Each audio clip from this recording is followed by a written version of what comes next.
a brecha no muro, uma citação do Antigo Testamento, no livro do profeta Ezequiel, se não estou lembrando, se a mente não falha. Já vamos ver o versículo, que há uma brecha no muro.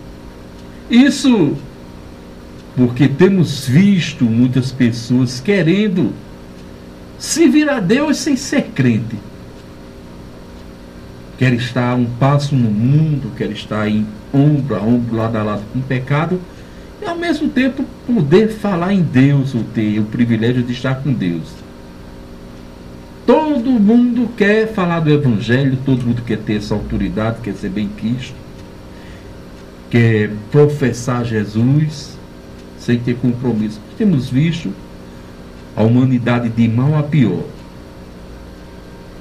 Muitos querendo ser crente, muitos querendo mudar de vida e em decadência espiritual. Mas a Bíblia fala sobre esses tipos de pessoas que querem servir a Deus e ficam numa vida duvidosa. Ela conta uma história do Antigo Testamento, que vou fazer citação agora, vou explicar sobre isso no livro de Ezequiel. Chegou agora o versículo, Ezequiel 22:30, que traz a seguinte citação: procurei entre eles um homem que erguesse o muro e se pusesse na brecha diante de mim, em favor da nossa terra, para que não a destruísse. Mas não encontrei nenhum. A Bíblia faz menção de um momento no Antigo Testamento onde o povo de Deus, a cidade de Deus havia sido destruída, saqueada, os muros estavam caídos, havia muitas brechas, porque quando os exércitos inimigos atacavam a cidade, a primeira defensiva era um muro muito alto e largo, em cima ficava os soldados tentando proteger o máximo, e outros tentando quebrar embaixo, fazer uma brecha. Mas os muros eram bastante largos, não era esse murozinho de 28, 30 centímetros não. Chegava até 2, 3 metros e fazia aquelas fendas e entrava pelo aquele buraco para saquear a cidade, para matar. Mas havia uma particularidade, uma estratégia de guerra, em que um soldado ficava dentro daquela brecha com espada. Ali era escuro, era apertado, não dava para ver nada, e à medida que outro exército ia entrando, eles iam furando, ia matando, e ali ia ficando e fechava a brecha novamente. Agora, muitas vezes, esse soldado que estava na brecha, ele poderia ser morto também, poderia alguém do outro lado furar ele, mas normalmente ele conseguia abater o exército inimigo. Então, o que a Bíblia quer falar sobre isso é que tem muitas pessoas querendo ser crente. Tem muitas pessoas até com título de pastor, tem pessoas até dirigindo igrejas, mas que não estão na brecha do muro, estão na vantagem, não estão guerreando, estão querendo só os espólios que sobrou da guerra, a vantagem, o dinheiro, o ouro e a prata. Porque os verdadeiros crentes, segundo aqui a palavra de Deus, ficam ali na brecha para que Satanás não entre, para que não entre a idolatria, para que não entre a feitiçaria. Estou trazendo agora o exemplo para o âmbito espiritual, para que o mundo não entre no seio da igreja. Então não é só dizer que é crente, não é só dizer que é pastor, não é só dizer que é salvo que vai resolver a situação. A própria palavra de Deus faz menção: nem todos que dizem Senhor, Senhor entrará no reino de Deus, mas aquele que faz a vontade. A palavra de Deus também diz que há muitos chamados e poucos escolhidos.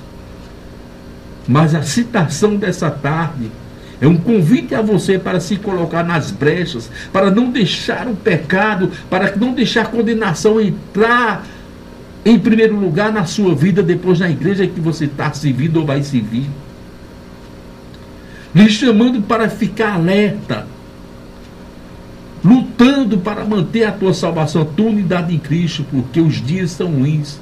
É como a própria Bíblia diz: o espírito está pronto, mas a carne é fraca. Mas infelizmente, em um momento como esse em que eu estou lhe convidando e que a palavra de Deus lhe convida, muitos apresentam tantas desculpas. Eu vou mostrar isso de uma prisma, de uma visão bíblica. Alguns grandes homens de Deus que tiveram destaques, tiveram notoriedade, mas quando foram chamados, inventaram uma desculpinha para não ir fazer a obra. O primeiro dele, Moisés. Moisés, quando foi chamado, disse assim: eu não sei falar não, eu sou gago. Mas o camarada não é gago para pedir, o camarada não é gago para trabalhar. Não é para pregar a palavra, só para falar em Deus. Vamos ver se tem fundamento bíblico. Êxodo 4:10.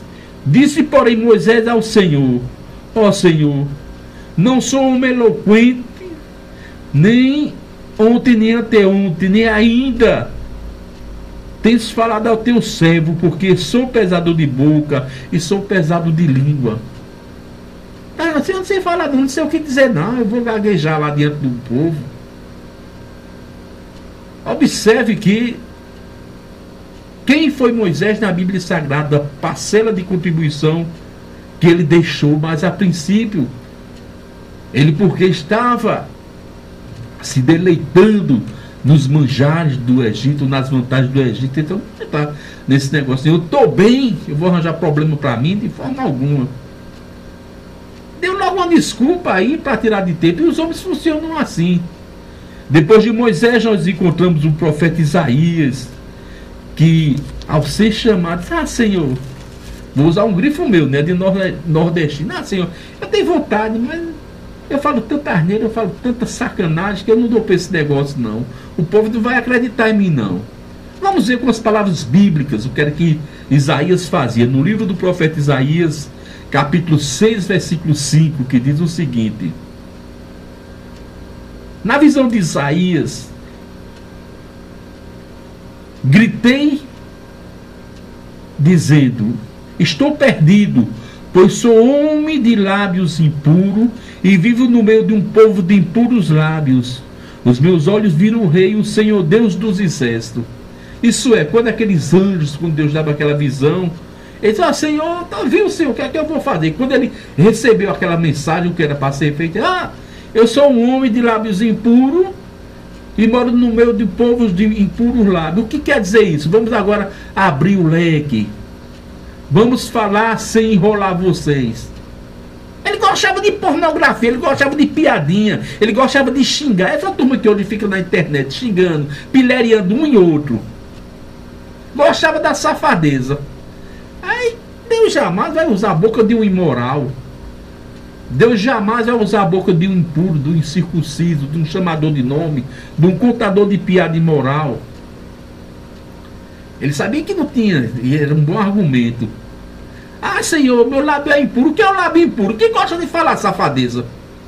E esse povo vai de impuro lábios. O maior exemplo disso eu vou dizer. Muitas vezes a gente está viajando e está num carro alternativo. Algumas pessoas gostam, outros não. Isso é com cada uma, a gente não tem nada a ver com a história. Seguimos o nosso caminho. Quando o motorista passa ali a emissora, que está um pregador, faz, ele tira direto, chega daquele pipoco, aí vai, aí chega a missão, pegadinha do Moção, pegadinha do Moção, canto bem que isso é uma beleza. Camarada fica chamando o nome com os outros, pornografia, as pessoas se deleitando, rindo, balança o chocalho de Satanás, as pessoas rindo. E o camarada escarnecendo, dizendo pornografia, dizendo imoralidade, crianças, mulheres casadas, moças, estudantes. Você como um homem gosta do que não presta. E Isaías, sabendo disso, não tinha emoção nessa época não, mas gosta de... não vai dar certo não. Mas Deus pegou uma brasa, queimou os beiços dele, a Bíblia diz, queimou os lábios, queimou a língua dele, tirou lá do altar dele uma brasa e purificou. Porque quando Deus tem negócio, ele faz. Vou dar mais um exemplo do Jeremias. Jeremias foi um grande profeta. Jeremias disse: Senhor, eu sou uma criança, eu não dou para isso, eu sou novo demais. Observe que Deus diariamente nos chama a fazer um serviço especial. Eu lembro-me nos meus primeiros anos de fé, nos meus primeiros 5 anos de fé, eu trabalhava numa igreja, por uma igreja excelente, E ali dizia que o pastor era uma pessoa especial, tem um trabalho especial. E as pessoas acreditavam naquilo. Todo ser humano, toda criatura que aceita Jesus Cristo tem um trabalho especial a fazer. Não é só pastor, presbítero, missionário. Não, todo mundo. Eu duvido ele ser pastor se não tiver igreja. Ele só é pastor porque tem igreja. A igreja em si, ela pode até ficar sem um pastor, mas o pastor não pode ficar sem igreja, não. A igreja de Jerusalém, Atos dos Apóstolos, espalhou-se, não deixou de ser igreja, não. Lá na frente se reuniu. Mas quando os pastores erravam que cortavam o pescoço, ele deixava de ser pastor. Então, Jeremias disse o seguinte, Jeremias capítulo 1, 6 e 7. Então disse Jeremias: ah, Senhor Deus, eis que não sei falar porque ainda sou uma criança. Mas o Senhor me disse: não digas que é uma criança, que é um menino, porque a quem eu enviar, e tudo quanto eu disser, e tudo que eu mandar, tu falarás. Quem era Jeremias? Vou dizer já já. Vou dizer já já que era Jeremias, vou dizer já já que era cada um. Eu sou uma criança, um rapagão. Rapagão não é pornografia, não. Um rapaz grande, na idade do meio, com 20 e poucos anos, naquele rapagão, dizendo que era uma criança. E assim, meus amados, acontece conosco. Se a gente olhar, se hoje Jesus te fizer um chamado nesse programa, ou num culto à noite, você diz: eu não vou porque meu marido é incrédulo. Eu não vou porque a minha mulher é incrédula. Eu não vou por causa da minha religião. Eu não vou porque eu gosto de fumar, porque eu gosto de beber. Eu não vou porque eu tenho um amante. Eu gosto de uma pessoa fora do casamento. Eu não vou porque eu não tenho uma roupa. Eu tenho até vontade, o escrito é bonito. Eu não vou porque eu não tenho dinheiro. Jesus não chamou ninguém perfeito. Jesus não chamou ninguém perfeito. Venha como está. Com amante, com cigarro, com cachaça, que quando você chegar na casa de Deus, quem vai tratar é o Espírito Santo, vai tratar da sua vida, vai lhe dar condição de ter uma roupa melhor, porque você vai deixar de beber, vai deixar de quengar, me desculpa a expressão, pejorativo, e vai sobrar dinheiro para você se arrumar. Você vai deixar tudo quanto desagrada a Deus. Não, eu não vou porque eu faço parte de uma religião desde que eu nasci. E que religião é essa? A religião que te dá o direito de fumar, de beber, de ter um amante, de roubar, de fazer parte de uma política partidária que exalta uns e destrói a outros como se não fossem seres humanos. De forma alguma, quando nós entramos em Cristo, todas essas bagagens de Satanás vão caindo, vão se acabando, se transforma uma nova criatura. Eu vou dizer uma coisa a vocês sobre esses três personagens que falei, sobre Moisés, Isaías e Jeremias. Moisés foi criado no Egito, aos pés de Faraó. Sabia geometria, matemática, aritmética, línguas dos caldeus, do epicureu, dos estoicos, e todas essas línguas, dos celtas, dos druitas. Sabia astrologia, astronomia, era estudado. Tinha um curso superior, se fosse nos dias atuais, com doutorado. E um camarada desse dizer que não sabe falar. Que conversa é essa? Papai fica enganando menino. Isaías era sobrinho do rei Uzias, homem de posse, se expressava bem, aceito, ativista. Ativismo é aquele que eu fiz ainda agora, reclamava das injustiças sociais, reclamava, sabe, tinha argumento para tudo. E dizer que não sabia dizer nada. Se a gente olhar para Jeremias, filho do sumo sacerdote Ilquias, tinha influência, tinha bens, latifundiário, dono de terra, rico, que só os pés da burra, vou falar assim mesmo. Rico que dava gosto. Sabia administrar, sabia arrecadar dinheiro, mas não sabia.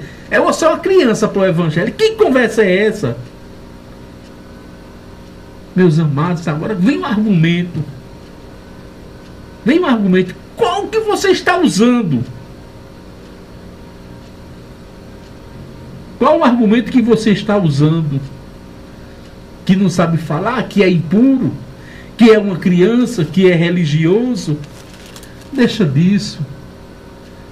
É hora de rever os valores. Deus está convidando para fazer parte do seu grande exército que ninguém perde. Deus jamais perdeu em batalha.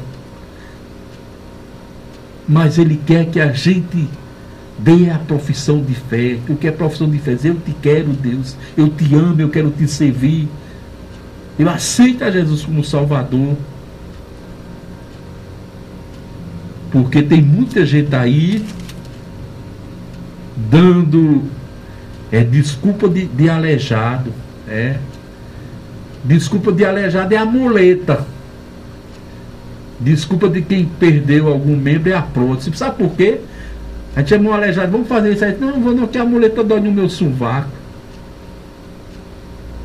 Vamos, rapaz, fazer. Não, dói, é ruim demais. Mas quando é na fila do banco para receber a pessoa, ele está lá de 4 horas da manhã.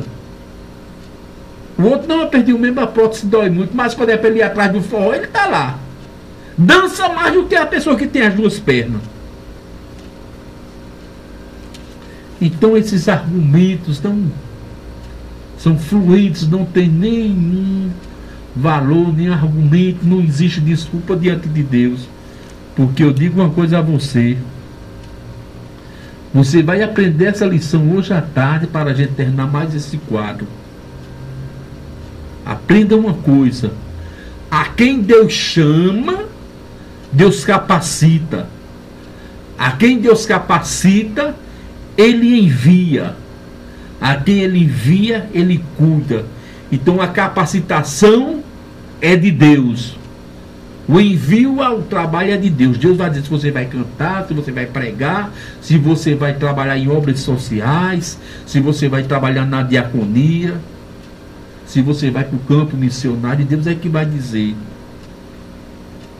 Agora, quando Ele envia, Ele cuida de sua vida, Ele cuida de você. Davi disse: jamais viu o justo, nem a sua geração mendigar o pão. Então Deus cuida. Você, quando vê um pastor por aí, fala agora dos pastores pedindo: o programa vai fechar, não sei o que, está pedindo esmola, ele está fora do plano de Deus. E vê se chorar ele enganando, não vá na onda deles não. Então está dado o recado. Deus está chamando homens e mulheres cheios do Espírito Santo para ficar na brecha, no lugar da santificação, não deixando o pecado, não deixando o mundo entrar na sua vida. Então que o Senhor vos abençoe rica e abundantemente.